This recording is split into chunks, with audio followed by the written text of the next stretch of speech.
حضرت امیر محمد اکرم آوان مدظلہ العالی دارالعرفان منارہ ضلع چکوال میں سالہ سال سے قرآن و حدیث کے اوپر خطابات کر رہے ہیں اور سلسلہ نقشبندیہ اویسیہ کے مطابق لوگوں کو ذکر الہی کی تربیت دے رہے ہیں۔ وہ قرآن پاک کی تفسیر ترتیب وار بیان کر رہے ہیں۔ تفسیر قرآن کو وہ موجودہ ملکی اور بین الاقوامی حالات کے مطابق بیان کرتے ہیں۔ موٹر وے سے کلر کہار کے انٹرچینج سے نکلتے ہوئے کلر کہار کی جھیل سے ہوتے ہوئے ایک پہاڑی ہے جہاں پر حضرت عبد القادر جیلانی المعروف غوث پاک کے پوتا مبارک کا مزار ہے جو موروں والی سرکار کے نام سے مشہور ہے۔ وہاں سے ہوتے ہوئے میانی، بوچھال اور نورپور سے گزرتے ہوئے دارالعرفان منارہ پہنچ سکتے ہیں۔ حضرت امیر محمد اکرم آوان نے بچیوں اور بچوں کی دینی اور دنیاوی تعلیم کے لیے سقارہ اکیڈمی کے نام سے ایک درس گاہ بھی قائم کی ہے، جس کا افتتاح ملک پاکستان کے صدر جنرل محمد ضیاء الحق نے اپنے دست مبارک سے کیا تھا۔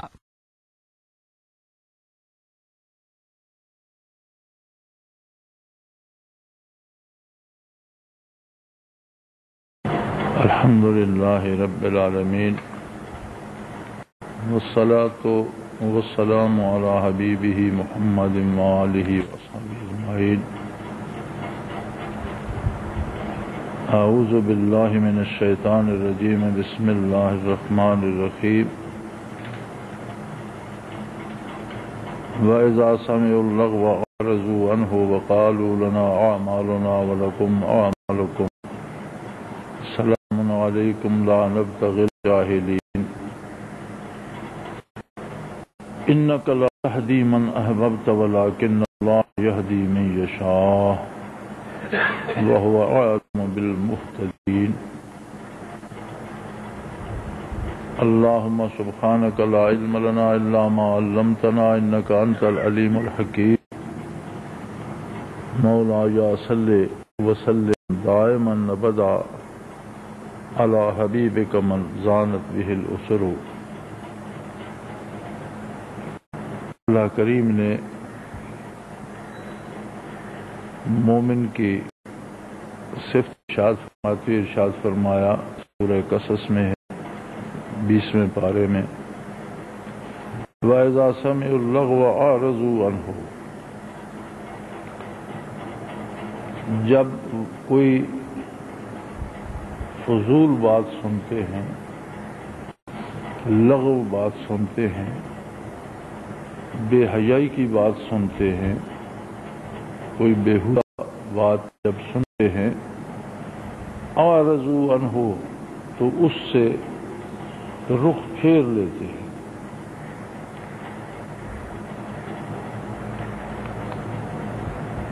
وقالوا لنا اعمالنا ولکم اعمالکم، اور کہتے ہیں کہ ہمیں اپنے اعمال کا جواب دینا ہے جبکہ تمہیں اپنے کردار کا جواب دینا ہے۔ سلام علیکم لا نبتغی الجاہلین، تم کو سلام کرتے ہیں یعنی تم سے الوداع ہوتے ہیں اس لیے کہ ہم جاہلوں کے خواستگار نہیں ہیں۔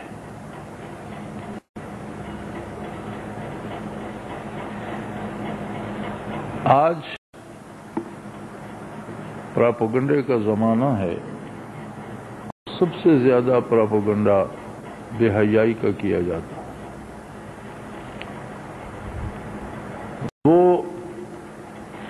غیر ملکی میڈیا ہو یا ملکی، پرنٹ میڈیا ہو یا الیکٹرانک، اخبار ہو یا ٹی وی، ہر طرف بے حیائی کی بھرمار ہے، جس کا جواب ہمارے ہاں یہ دیا جاتا ہے کہ ٹیلی ویژن توڑ دو،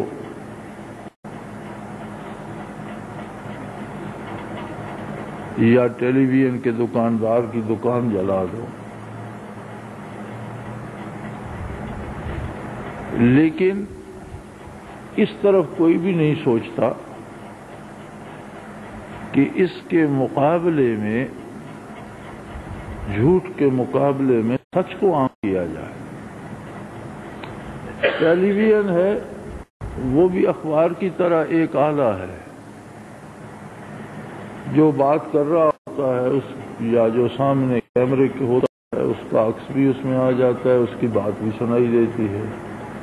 اخبار میں یہ ہوتا ہے کہ ہم جب بات کرتے ہیں تو اخبار والے چھاپ دیتے ہیں، تو وہ تحریر کی صورت میں ہمارے سامنے آ جاتی ہے اور وہ آواز اور اس کے ساتھ تصویر کی صورت میں ہمارے سامنے آ جاتی ہے۔ اب دین پھیلانے کے لیے، نیکی پھیلانے کے لیے، بھلائی کو عام کرنے کے لیے بھی تو ذرائع ابلاغ کی ضرورت ہے۔ نبی علیہ الصلوۃ والسلام نے فتح مکہ کے روز حضرت بلال رضی اللہ عنہ کو حکم دیا کہ بیت اللہ کی چھت پر چڑھ کر اذان دو۔ اذان تو سین میں بھی ہو جاتی، اس وقت تو کوئی آلہ مکبر الصوت نہیں تھا، کوئی لاؤڈ سپیکر نہیں تھا، کوئی ریڈیو ٹیلی ویژن نہیں تھا، کوئی اخبار نہیں چھپتا تھا، تو مقصد عالی یہ تھا کہ چھت پر سے اذان دو تاکہ اللہ کے نام کی گونج دور سے دور تک سنائی دے۔ جہاں تک ممکن ہو، کم از کم یہ جو 2-3 وادیاں مکہ مکرمہ کی ہیں ان میں تو آواز گونجے۔ اسی کی صورت آج یہ ہے کہ کوئی ریڈیو پر، کوئی اخبار میں یا کوئی ٹیلی ویژن پر اللہ کی عظمت کی بات کرے،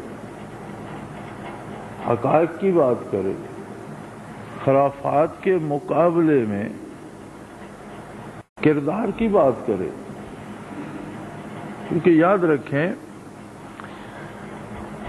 برائی یا بے حیائی کے لیے کسی ٹیلنٹ کی ضرورت نہیں ہوتی، کسی قابلیت کی ضرورت نہیں ہوتی، کسی ادارے میں علم حاصل کرنے کی ضرورت نہیں ہوتی، اس لیے کہ یہ سارے جہالت کے مظاہر ہیں۔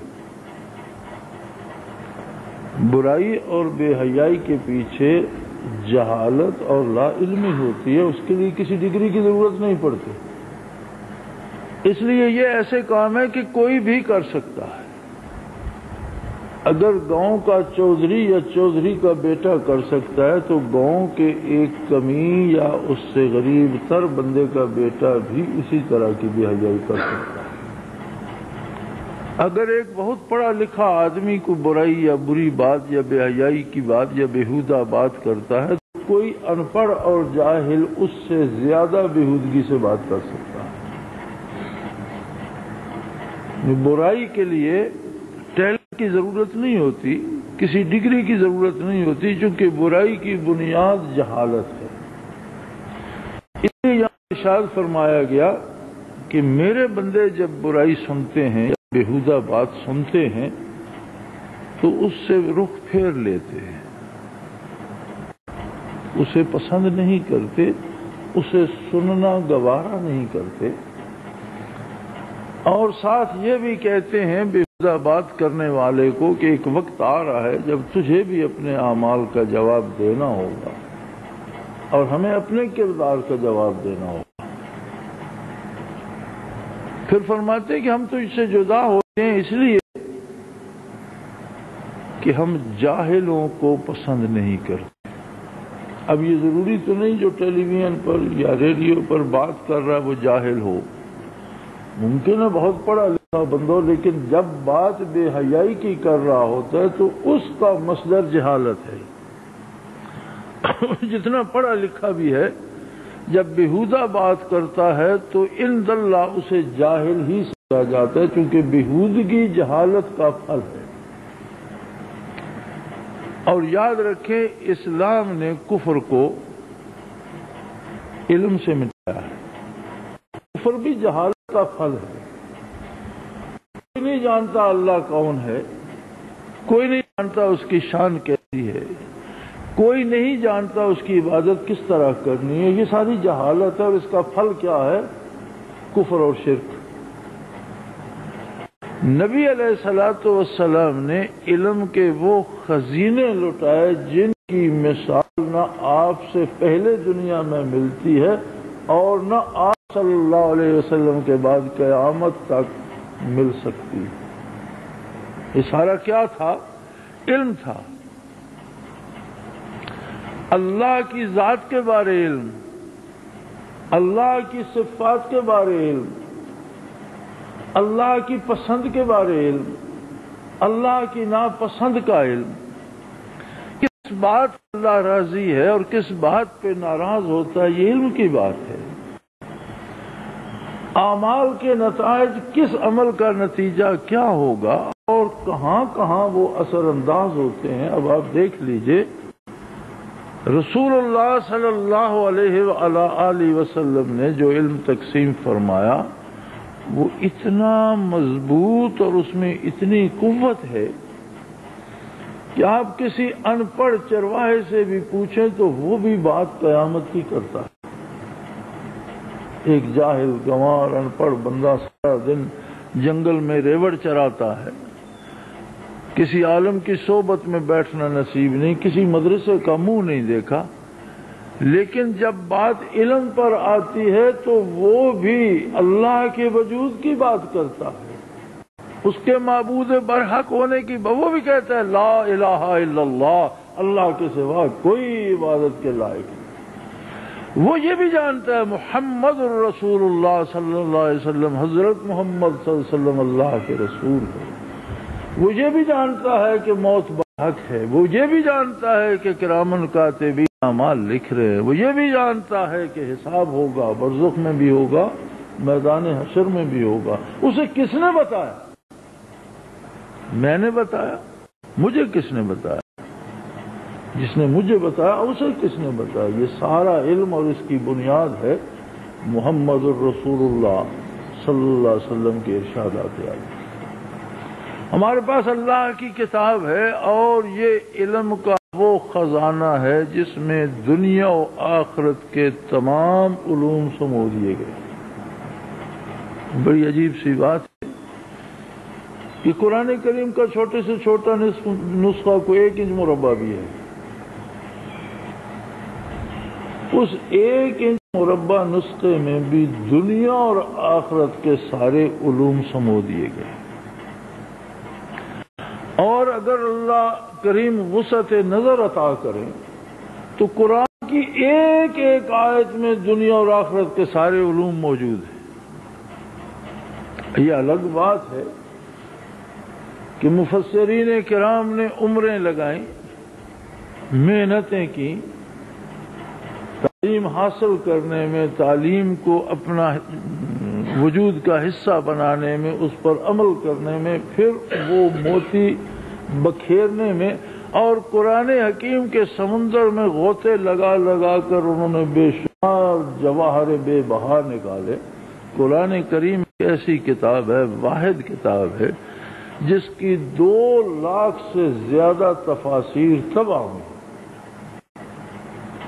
اور جو طبع نہیں ہوئی، لکھی گئیں، چھپ نہ سکیں، ان کی تعداد کسی کے پاس نہیں. لیکن 2 لاکھ پہ ختم نہیں ہو گئی. قیامت تک لوگ جنہیں رب توفیق دے گا وہ لکھتے رہیں گے. کوئی لکھنے والا یہ نہیں کہہ سکتا کہ سارے نکات میں نے بیان کر دیے، سارے راز میں نے سمیٹ لیے، اب اس کے بعد کوئی راز باقی نہیں ہے. یہ نہیں ہو سکتا، یہ ناممکن ہے. اللہ کریم نے مجھے اس سعادت سے سرفراز فرمایا. حضرت رحمت اللہ علیہ کی صحبت کا اثر تھا، فیضان نظر تھا. اللہ نے قرآن حکیم کی سمجھ لی. سادہ سی تفسیر لکھنے کی کوشش کی میں نے، اللہ قبول فرمائے، کہ عام آدمی کے لیے اس میں کیا ہے. عام آدمی کو آیت کریمہ جو بھی وہ پڑھے اسے پتہ چلنا چاہیے مجھے کیا کہتی ہے. یعنی سب سے میں سمجھتا ہوں سہل، آسان، جتنی تفاسیر آج تک لکھی گئیں ان سب سے آسان ترین لکھنے کی کوشش کی اس کے باوجود اس میں ایسے نکات آئے ہیں جو پہلی 2 لاکھ تفاسیر میں نہیں ملتے.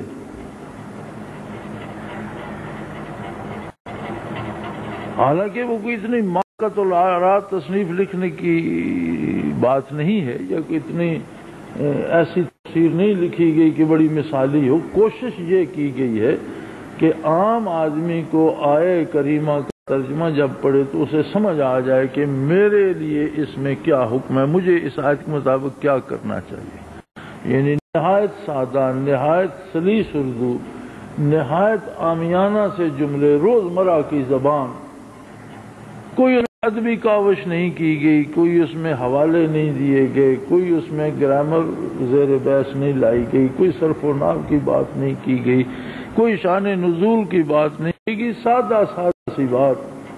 اس کے باوجود اس میں ایسے نکات آئے جو اس سے پہلے طبع ہونے والی 2 لاکھ تفاسیر میں نہیں ملتے. کوئی اور لکھے گا وہ شاید ایسے جواہر تلاش کرے گا جن تک میری رسائی نہیں ہوئی، کہ یہ اللہ کا کلام ہے اور یہ ایک ایسا خزینہ ہے جس کی انتہا نہیں ہے، جو ختم نہیں ہو سکتا. لیکن یہ کس نے دیا؟ سارے کا سارا قرآن ہمیں دیا محمد الرسول اللہ صلی اللہ علیہ وسلم. رسول اللہ صلی اللہ علیہ وسلم پہ نازل ہوئی، کوئی دوسرا دنیا میں گواہ بھی نہیں ہے کہ یہی آیت نازل ہوئی میں بھی سن رہا تھا. صرف حضور علیہ السلام نے سنی، اور حضور علیہ السلام نے ہی اس سے پردہ اٹھا کر اس میں معانی کے جو خزینے تھے وہ لوگوں پہ منکشف کر. دنیا میں جتنے جواہر چنیں گے تفاسیر میں، سب خوشہ چینی ہے ارشادات محمد الرسول اللہ کی، اور قیامت تک لوگ کرتے رہیں گے، اور پھر بھی کوئی یہ کہہ نہیں سکے گا کہ سارے راز آشکارا ہو گئے اور مجھے سمجھ آ.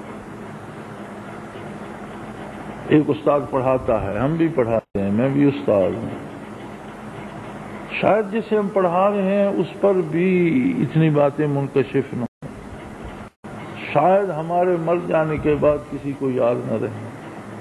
جسے ہم نے پڑھایا ہے شاید اسے ایک بندے کو یاد رہے، وہ دنیا سے اٹھ جائے تو کوئی جاننے والا نہ ہو. لیکن یہ تقسیم علم کیا معجزہ ہے محمد الرسول اللہ صلی اللہ علیہ وسلم کا، کہ جسے نور ایمان نصیب ہوتا ہے وہ ازل سے ابد تک کے حقائق جان جاتا ہے. خوان پڑھ ہو، گڈریا ہو، چرواہ ہو، جاہل ہو، وہ جاہل نہیں ہے. جو اللہ کو جانتا ہے وہ کیسے جاہل ہے؟ جو آخرت کی خبر رکھتا ہے وہ کیسے جاہل ہے؟ جو نبی علیہ الصلوۃ والسلام کو پہچانتا ہے وہ کیسے جاہل ہے؟ جاہل وہ ہے جس نے نہ اللہ کو جانا، نہ آخرت کو جانا، نہ محمد الرسول اللہ صلی اللہ علیہ وسلم کو پہچانا. وہ دنیا بھر کے علوم پڑھ جائے وہ جاہل ہے. اسی لیے قرآن فرماتا ہے کہ جو بیہودہ بات کرے اس سے الگ ہو جاتے ہیں میرے بندے، اور اسے کہتے ہیں لا نبتغی الجاہلین. ہمیں جاہلوں کی مجلس پسند نہیں، ہم جاہلوں کے طلبگار نہیں، ہم جاہلوں کو اچھا نہیں سمجھتے. تو میرے بھائی یہ بات ٹیلی ویژن توڑنے کی نہیں ہے، بات ہے کہ بیہودہ بات کو سنا اور دیکھا نہ جائے. اگر لوگ بیہودہ بات سننا چھوڑ دیں تو ٹیلی ویژن والوں کو بھی اپنی اصلاح کرنی پڑ جائے کہ ہمارے یہ پروگرام تو کوئی دیکھتا نہیں. اس کے لیے تو لوگوں نے لائسنس کینسل کرو، تو ٹی وی خریدنا چھوڑ دیا لوگوں نے، بس میری بے حیائی رہ گئی، کوئی کام کی بات نہیں ہوتی. اگر لوگ دیکھنا چھوڑ دے، اگر لوگوں کا اللہ سے ایسا تعلق ہو کہ وہ بے حیائی سننا چھوڑ دے، تو ٹیلی ویژن کا ادارہ بھی مجبور ہو جائے کہ اس میں اچھی بات نہیں. تو جو لوگوں کی پسند یا چوائس ہوتی ہے وہی چیز چھپتی ہے، وہی چیز میڈیا میں آتی ہے. اس کا مطلب ہے اگر ٹیلی ویژن پہ بے حیائی عام ہے تو ہم بے حیائی دیکھتے ہیں. اخباروں میں اگر بے حیائی کو اچھالا جاتا ہے تو ہم وہ بے حیائی سننا پڑھنا چاہتے ہیں. ہم اخبار بھاگ بھاگ کر خریدتے ہیں، اخبار بکتے ہیں. اس لیے آپ ایک دن نہ خریدیں بھی نہ خریدے ملک میں اخبار کے، اس میں تو ساری ڈاکے کی اور بے حیائی کی خبریں، کوئی اچھی خبر ہی نہیں، وہ اخبار دوسرے دن چھپے گا نہیں۔ ایک دن کی مار نہیں سہ سکتے کہ اگر ایک دن کا پرنٹڈ اخبار نہ بکے تو ان کا تو سارا سلسلہ رک جاتا ہے، جبکہ اللہ کریم نے تعریف ہی یہ فرمائی ہے اذا سمعوا اللغو اعرضوا عنہ، جب وہ بیہودہ بات سنتے ہیں اس سے منہ پھیر لیتے ہیں اور کہتے ہیں میاں ہمارا کردار ہمارے لیے ہے اور تمہارا کردار تمہارے لیے، اور ہم تم سے جدا ہوتے ہیں، سلام علیکم تمہیں سلام کرتے ہیں، لا نبتغی الجاہلین ہمیں جاہلوں کی مجلس پسند نہیں ہے۔ اس سے اگلی آیت کریمہ میں جو بات ارشاد فرمائی وہ اتنی سخت ہے کہ بندہ لرز جاتا۔ مخاطب فرماتے ہوئے رسول اللہ صلی اللہ علیہ وآلہ وسلم کو ارشاد فرمایا انک لا تہدی من احببت ولکن اللہ یہدی من یشاء وہو اعلم بالمہتدین۔ اے میرے حبیب تو جسے چاہے اس کو ہدایت نہیں مل سکتی، کیونکہ آپ تو رحمت مجسم تھے، آپ پر جو پتھر برساتے آپ ان کے لیے دعا فرماتے، جنہوں نے آپ پر کیا برسایا آپ نے ان کے لیے دعائیں کی، جنہوں نے آپ پر کوڑا کرکٹ پھینکا آپ نے ان کے لیے دعائیں کی۔ تو فرمایا اس طرح نہیں کہ تیرا کرم عام ہو اور انسانی کردار کی اہمیت ہی ختم ہو جائے، آپ کے کہنے پہ ہر کسی کو ہدایت نہیں ملے گی، ہاں جو آپ کو چاہے گا اللہ جانتا ہے کہ اس کے دل میں کیا ہے۔ کتنا ظالم، کتنا گناہگار، مدت کا کافر، مشرک، جب آپ کے لیے عقیدت کا ذرہ اس کے دل میں پھوٹے گا اللہ اسے ہدایت دے گا، آپ کے چاہنے سے نہیں دے گا، جو آپ کو چاہے گا وہ ہدایت پائے گا۔ یعنی ہدایت کا کلیہ یہ ہے کہ اللہ ہدایت تقسیم فرماتا ہے اور اللہ انہیں دیتا ہے، اللہ جانتا ہے دلوں کے حال، جو بھی اور جب بھی آپ کو چاہے گا اسے ہدایت دے دوں گا، وہ کتنا گمراہ ہو، کتنا گناہگار ہو، کتنا جاہل ہو، کتنا دور چلا گیا ہو، جب بھی اس کے دل میں آپ کی عظمت کی ایک کرن بھی پھوٹے گی میں اس کا دل روشن کر دوں گا، اسے ہدایت دے دوں گا۔ لیکن اگر وہ آپ کے ساتھ عداوت کرتا رہے اور آپ کرم فرماتے رہے میں اسے ہدایت نہیں دوں گا۔ بعض لوگوں کے جنازے سے منع کر دیے گیا رسول اللہ صلی اللہ علیہ وسلم کو، اور قرآن میں حکم ہوا کہ آپ اگر 70 مرتبہ بھی ان کی بخشش کی دعا کریں گے تو میں انہیں نہیں بخشوں گا۔ آپ ایسے کریم تھے صلی اللہ علیہ وسلم۔ جنازہ تھا ابن ابی کا، سیدنا فاروق اعظم رضی اللہ عنہ نے عرض کی یا رسول اللہ آپ اس کے جنازے پہ تشریف نہ لے جائیں، اس نے ساری عمر تو آپ کی مخالفت کی ہے اور بظاہر مسلمان کہلاتا رہا، یہ منافقوں کا سردار ہے۔ آپ نے فرمایا میں جنازے پر جاؤں گا، اس کا عمل اس کے لیے، لیکن میرا کرم تو وہ محدود نہیں کر سکتا۔ فوراً آیت کریمہ نازل ہوئی کہ آپ اگر 70 مرتبہ بھی بخشش کی دعا کریں گے تو اسے نہیں بخشوں گا۔ آپ صلی اللہ علیہ وسلم نے خود آیت کریمہ صحابہ کو سنائی کہ یہ وحی الہی نازل ہوئی، اور پھر فرمانے لگے قربان جائیے اس کرم کے، فرمانے لگے میں 70 سے زیادہ مرتبہ دعا کر دوں گا۔ اللہ کریم اگر فرماتے ہیں کہ 70 مرتبہ دعا سے نہیں بخشوں گا تو میں 70 سے زیادہ بار دعا کر دوں گا۔ پھر دوسری آیت نازل ہوئی کہ آپ کو نہ اس کے جنازے پہ جانے کی اجازت ہے اور نہ اس کے لیے دعا کرنے کی اجازت،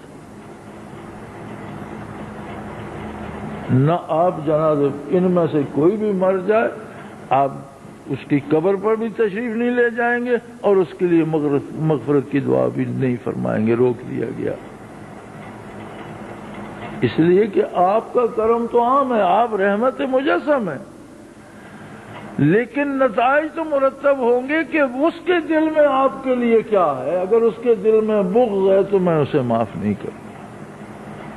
ہاں اس کے دل میں محبت کی کرن آ جائے تو ہدایت کے دروازے کھل جائے.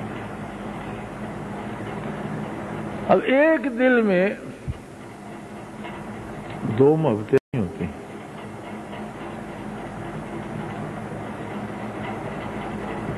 حضرت رحمۃ اللہ علیہ نبی صلی اللہ علیہ وسلم کی ایک حدیث کا اکثر حوالہ دیا کرتے تھے کہ انسان کو دو میں سے ایک طرف نقصان اٹھانا پڑتے ہیں، یا دنیا میں یا آخرت میں. اگر آخرت کی پاسداری کرے تو اکثر اوقات دنیاوی نقصانات اٹھانا پڑتے ہیں، اور اگر دنیا سمیٹنے میں لگ جائے تو پھر آخرت کے نقصانات برداشت کرنا پڑتے. دونوں طرف فائدہ ہو یہ ممکن نہیں ہے. دونوں طرف ایک سے تعلقات نے یہ ممکن نہیں ہے. دنیا کا تقاضا الگ ہے، آخرت کا تقاضا الگ ہے. یا دنیا آخرت کے تابع ہوگی، نفع ہو یا نقصان، یا پھر آخرت بھول جاؤ گے اور دنیا کے منافع کے پیچھے پڑ جاؤ. وہ ملے یا نہ ملے اس کا ملنا یقینی نہیں ہے، جبکہ آخرت کا ملنا یقینی ہے. جو آخرت کو طلب کرتا ہے اسے آخرت کا ملنا یقینی ہے، اور جو دنیا کو طلب کرتا ہے اسے آخرت چھوٹ جاتی ہے، دنیا کا ملنا یقینی نہیں ہوتا.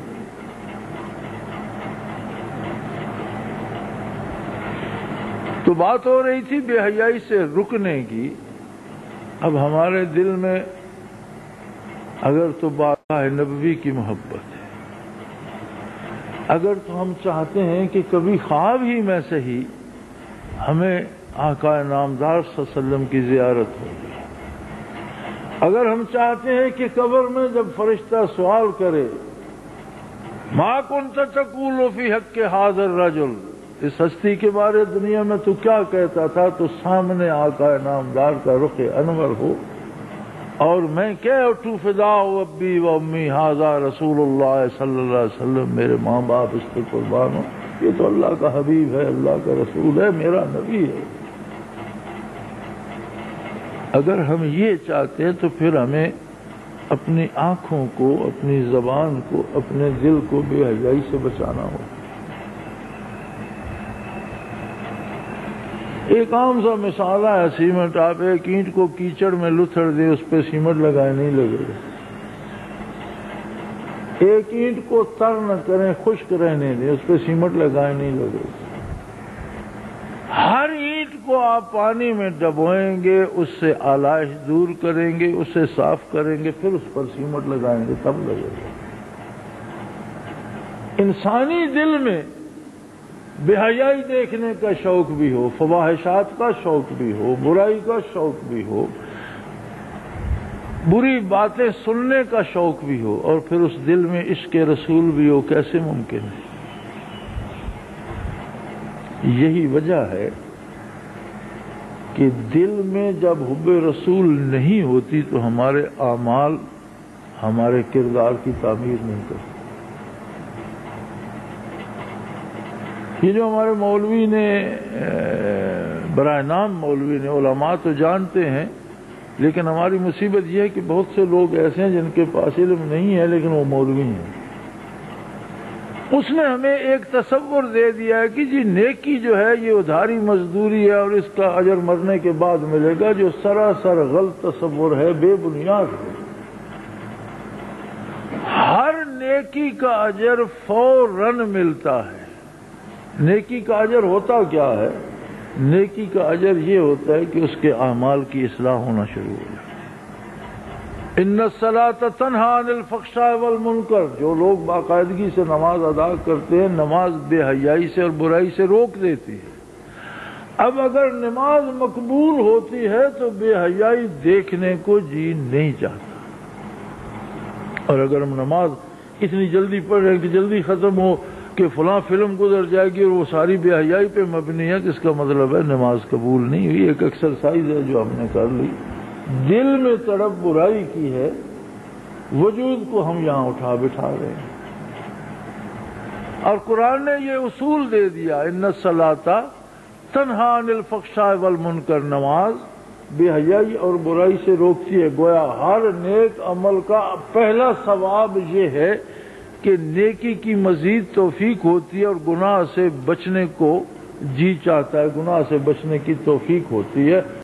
اور یہ جو نیکی مزید کرنے کی اور گناہ سے بچنے کی توفیق ہوتی ہے، اس پر آخرت کی تعمیر ہوتی ہے۔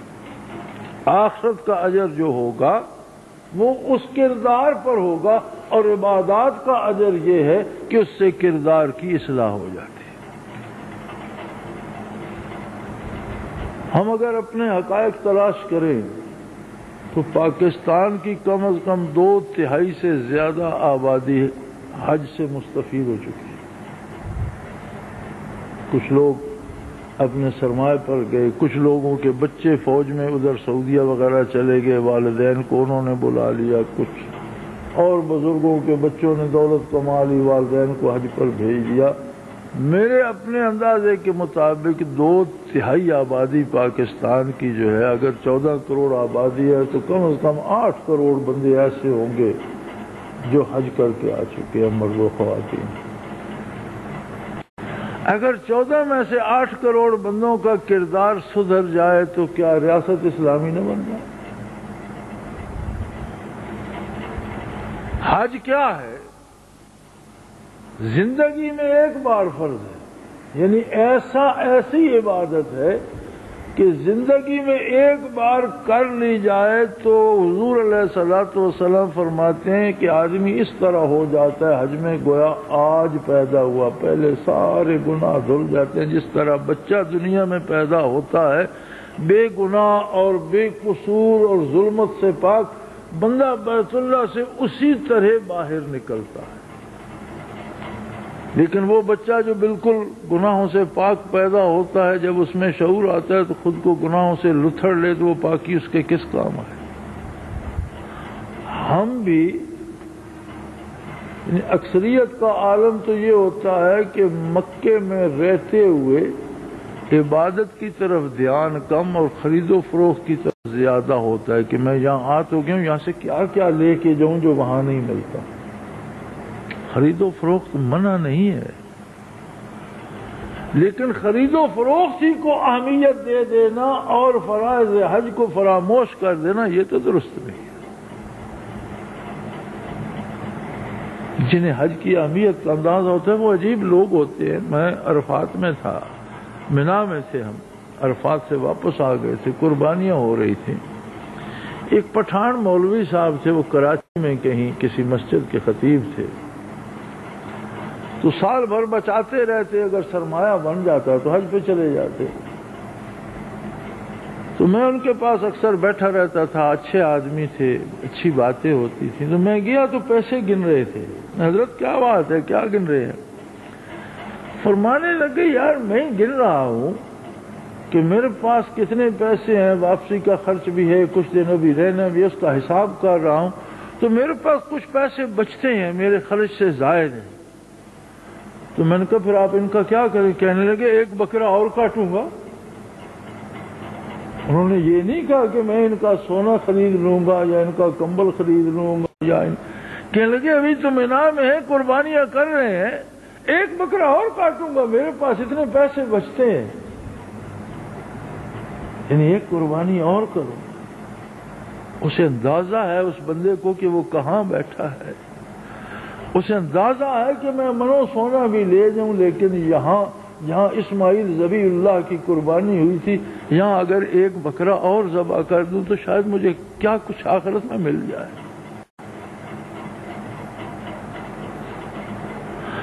اب جو بندہ یہ سوچ رکھتا ہے اسے کوئی کیا بہکائے گا، کوئی کیا بے حیائی اسے دکھائے گا۔ لیکن اگر ہماری سوچ مکہ مکرمہ پہنچ کر بھی دنیا ہی ہو،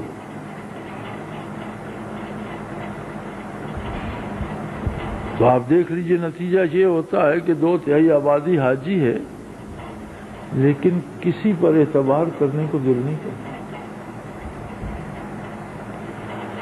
علماء کرام کے ساتھ کتنے لوگ ہیں، پیران عظام کے ساتھ کتنے لوگ ہیں، اگر یہ مریدین ہی کی اصلاح ہو جاتی تو کتنا حصہ جو ہے ملک کا سدھر چکا ہوتا. ہم روز شور کرتے ہیں نفاذ اسلام کا، لیکن یاد رکھیں حکومتیں معاشرہ نہیں بناتی، معاشرہ حکومتیں بناتا ہے. اگر معاشرے میں اسلام نہیں ہوگا تو آپ پر کبھی اسلام نافذ نہیں ہو سکے گا. کوشش کرنا الگ بات ہے. اگر کوئی خلوص سے کوشش کرتا ہے تو اسے خلوص سے کوشش کرنے کا اجر ملے گا، لیکن نفاذ اسلام کا صحیح طریقہ یہ ہے کہ معاشرہ اسلامی ہو جائے. اب ووٹ دینے ہیں نا، ہم نہیں دینے. میں دیکھتا ہوں کہ کتنے علماء کو اور کتنے نیک لوگوں کو ہم ووٹ دیتے ہیں. سب سے کم ووٹ ان لوگوں کو پڑیں گے جو باقاعدہ نمازی ہیں، اس سے کم ان کو پڑیں گے جو نمازی کے ساتھ نیک بھی ہیں، اس سے کم ان کو پڑیں گے جو نمازی بھی ہیں، نیک بھی ہیں اور دینی عالم بھی ہیں. دیکھ لینا. سب سے زیادہ ووٹ ان کو پڑیں گے جو شراب بھی پیتے اور بدکاری بھی کرتے. سب سے زیادہ ان کو ووٹ پڑیں گے جو سمگلنگ بھی کرتے ہیں، بچے بھی بیچتے ہیں، عورتیں بھی بیچتے ہیں، باہر ملکوں کو بیچتے ہیں. ان کو سب سے زیادہ ووٹ ملیں گے. کیوں؟ اس لیے کہ معاشرہ بے حیائی کو پسند کرتا ہے. معاشرہ بے حیائی کا ہے، برائی کا ہے. تو جیسا معاشرہ ہوگا ویسے ہی لوگ وہ چنے گا. خلافت کی بات جب آئی وصال نبوی علیہ صاحب الصلاۃ والسلام کے بعد، بڑے بڑے مجاہد، بڑے بڑے اکابر، بڑے بڑے جرنیل، بڑے بڑے عالم، بڑے بڑے فقیہ، مفسر، محدث موجود تھے صحابہ کبار میں. معیار کیا تھا؟ ابو بکر صدیق رضی اللہ عنہ کو کیوں چنا گیا؟ جب سقیفہ بنو سعد میں اکابرین کی محفل ہوئی کہ حضور کے بعد کون جانشین ہوگا، کس کو خلیفۃ الرسول بنایا جائے، تو معیار یہ بنا کہ حضور علیہ الصلوۃ والسلام نے اپنی آخری نمازیں جب آپ امامت نہیں فرما سکتے تھے تو اپنی جگہ مصلی پر ابو بکر صدیق کو کھڑا کر دیا. اگر دین میں حضور کا قائم مقام ابو بکر ہے تو دنیا میں کون دوسرا ہے جو قائم مقام ہو سکتا ہے؟ اس بات پر خلافت کی بیعت ابو بکر صدیق رضی اللہ عنہ کی گئی. معیار یہ نہیں تھا کہ ابو بکر کے پاس پیسے کتنے ہیں. تو وہ بندہ تھا کہ جب ایک غزوے کے لیے مدینہ منورہ میں حضور علیہ السلام نے ایثار کا حکم دیا اور چادر مبارک بچھا دی کہ جو جتنا دے سکتے اس پہ دو، تو سیدنا فاروق اعظم رضی اللہ عنہ بہت سا سامان گھر کا اٹھا لائے اور نبی کریم صلی اللہ علیہ وسلم نے پوچھ لیا کہ عمر کتنا لائے؟ یا رسول اللہ آدھا بچوں کے لیے چھوڑ دیا ہے اور آدھا جہاد کے لیے. ابو بکر صدیق تشریف لائے تو آپ نے کمبل پھاڑ کر گلے میں ڈالا ہوا تھا، آدھا آگے آدھا پیچھے، اور کانٹے پرو رکھے تھے سائیڈوں پر، سلائی نہیں فرمائی تھی، سوئی دھاگا بھی ادھر دے. حضور علیہ السلام نے پوچھا ابو بکر کتنا لائے ہو، گھر میں کیا چھوڑا ہے؟ فرمایا اللہ اور اللہ کا رسول گھر میں ہے، باقی جو کچھ تھا وہ میں جان لیا ہے. شاعر نے کہا تھا نا، پروانے کو چراغ اور بلبل کو پھول بس، صدیق کے لیے ہے خدا کا رسول بس. تو آپ کے پاس تو سرمایہ نہیں تھا، نئے کپڑے نہیں تھے، روزانہ کی روزی پھیری لگا کر کماتے تھے، سب کچھ دے چکے تھے اور ایک آدھ تھان لے کر گلیوں میں پھر کر بیچا کرتے تھے، اس سے روزی کماتے تھے. حتیٰ خلیفہ رسول صلی اللہ علیہ وسلم بنا دیے گئے تو پھیری لگانے سے باز نہیں آتے تھے. اکابر صحابہ نے زبردستی روک دیا کہ اس طرح خلافت کا وقت حرج ہوتا ہے. آپ وظیفہ لیں بیت المال سے اور خلافت کا کام کریں. جو وقت آپ پھیری پہ لگاتے ہیں وہ وقت ضائع ہوتا ہے خلافت کا. تو آپ نے فرمایا پھر میرا وظیفہ اتنا ہی مقرر کرو جتنا میرا روز کا گھر کا خرچ. اور وہ بھی نقد نہیں ملتا تھا، غلہ ملتا تھا، کھانے پینے کی چیزیں مل جاتی تھی، کپڑا مل جاتا تھا، اتنا جتنا ضروری ہے۔ کچھ عرصے بعد آپ کی اہلیہ محترمہ نے بچوں کے لیے حلوہ بنایا، میٹھا پکایا۔ تو آپ بڑے حیران ہوئے، پوچھا کہ بی بی ہمارے گھر میں حلوہ؟ تو انہوں نے عرض کی کہ امیر المومنین میں ایک ایک مٹھ غلے کی رکھتی رہی ہوں، ایک مٹھ سے فرق کوئی نہیں پڑتا۔ تو 2-3 مہینے کے بعد اتنا غلہ جمع ہو گیا کہ اس کا ہم نے کوئی گڑ چینی لے لیا اور حلوہ بنا لیا۔ تو آپ نے فوراً حکم لکھا کہ جو راشن میرے گھر آتا ہے اس میں سے 1 مٹھ گندم کم کر دو، آئندہ کم بھیجا کرو۔ اور جب وصال ہوا تو آپ نے حساب کرایا کہ آج تک بیت المال سے میں نے کیا لیا ہے، سارے کا ٹوٹل کرا کے فرمایا میری فلاں زمین جو ہے وہ اس قیمت کی ہے، میرے مرنے کے بعد وہ زمین بیچ کر بیت المال کے پیسے واپس جمع کرا دو۔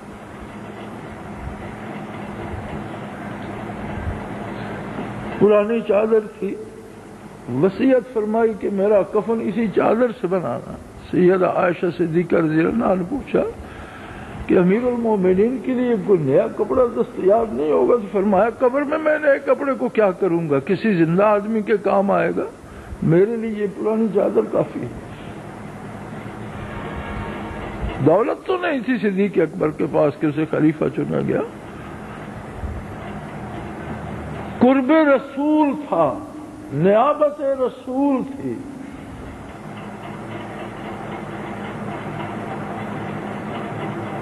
اور معاشرہ وہ تبدیل کرنے کی بات کرتا ہے جو پہلے خود کو تبدیل کر لے۔ جو اپنے آپ کو تبدیل نہیں کر سکتا اسے زیب ہی نہیں دیتا کہ وہ معاشرے کی تبدیلی کی بات کرے۔ قومیں افراد سے بنتی ہیں، افراد کی اصلاح قوموں کی اصلاح ہو جاتی ہے۔ کوشش کریں، اللہ سے دعا بھی کریں، اپنے نبی کی محبت مانگیں اللہ سے۔ اگر ایک ذرہ بھی نصیب ہو گیا تو ہدایت بھی نصیب ہو جائے گی، آخرت بھی نصیب ہو جائے گی اور دنیا بھی سنور جائے گی۔ اس کے علاوہ کوئی راستہ نہیں ہے، ایک ہی دروازہ ہے اور وہ ہے اتباع محمد الرسول اللہ صلی اللہ علیہ وسلم۔ باقی جتنے دروازے بارگاہ الوہیت کو جاتے تھے وہ بند ہو چکے۔ یہ قیامت تک وار رہے گا، نرے دعوے مسلمانی کے کام نہیں آئیں گے۔ بندہ مومن کے جو اوصاف اللہ نے کتاب اللہ میں ارشاد فرمائے ہیں یہ اس لیے ہے کہ انہیں اپنایا جائے۔ اللہ سے توبہ کیا کیجئے، کم از کم ہر نماز کے ساتھ 20 بار استغفار پڑھ لیا کریں کہ 5 نمازوں کے ساتھ ایک تسبیح تو ہو جائے۔ اگر درود شریف پڑھنے کی توفیق ہو تو رات دن چلتے پھرتے پڑھا کریں کہ اس سے عشق رسول نصیب ہوتا ہے، اور عشق رسول نصیب ہو جائے تو 2 جہان مل جاتے ہیں، ہدایت نصیب ہو جاتی ہے، قرب الہی نصیب ہو جاتا ہے۔ اللہ کریم ہمارے گناہ معاف فرمائے، ہمیں اصلاح کی توفیق بخشے اور اس ملک کو نیک اور اللہ کے بندوں کی قیادت نصیب فرمائے کہ عام آدمی کو انصاف عدل نصیب ہو اور دین کی حکمرانی نصیب فرمائے۔ وآخر دعوانا الحمدللہ رب العالمین۔ وہ تمام احباب جو اسلام کی طلب رکھتے ہیں ان سے گزارش ہے کہ دارالعرفان منارہ ضلع چکوال میں امیر محمد اکرم آوان صاحب کے خطابات سے مستفید ہوں۔ وہ ہر جمعے کو نماز سے پہلے بیان فرماتے ہیں۔ ہر ماہ کی پہلی اتوار کو ماہانہ اجتماع ہوتا ہے جس میں آپ خصوصی خطاب فرماتے ہیں اور پاکستان کے 4 صوبوں سے احباب اس اجتماع میں شرکت کرتے ہیں۔ اس کے علاوہ یہاں سال میں 2 مرکزی اجتماعات بھی ہوتے ہیں، ایک رمضان المبارک میں اعتکاف کا اجتماع اور دوسرا جولائی اور اگست میں 40 دن کا اجتماع ہوتا ہے جس میں روحانی تربیت کی جاتی ہے۔ لا الہ کی تیغ کاٹے گی اندھیرے کا گجر، گنبدے خضرا سے روشن ہوگی پھر اپنی سحر، اپنا خون سیماب دے کر اتنا ہم کر جائیں گے، نام آقا کا چمک